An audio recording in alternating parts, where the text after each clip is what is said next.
Select the choice that makes the following statement false.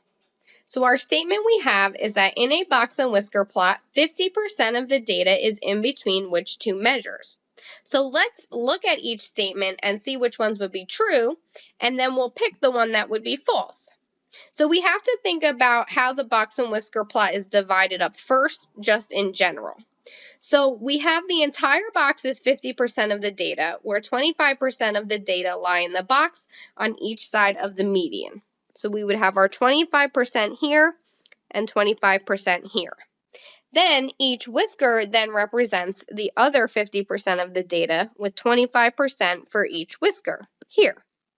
So now that we've labeled our box and whisker plot, we can now look at each statement and see where 50% of the data would be between. So the first is we're saying 50% of the data would be between the minimum and the median. Let's see if that's true or false.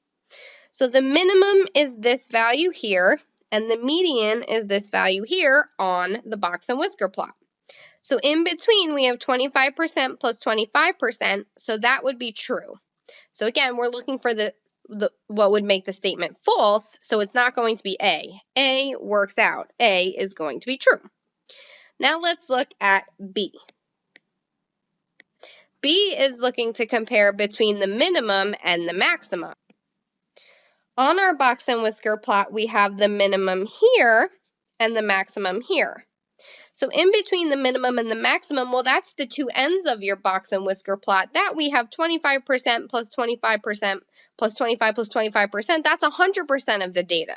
So certainly not 50. So it seems like B, that is going to make the statement false because it's not 50% of the data between the minimum and the maximum. It's 100% of the data. But let's just rule out choice C and D before we make our final decision. So choices C and D should have 50% of the data between those two measures. Well, first we have in C the lower quartile and the upper quartile, which are here and here on our box and whisker plot.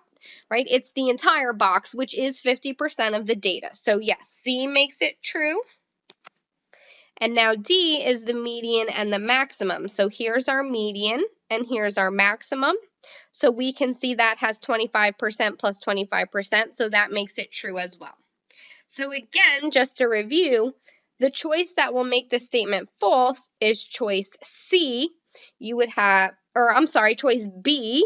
And let's take a look at it again. So we're looking at choice B, making the statement false. We have the minimum and the maximum. And again, that's not 50% of the data. That's 100% of the data. Our answer is choice B.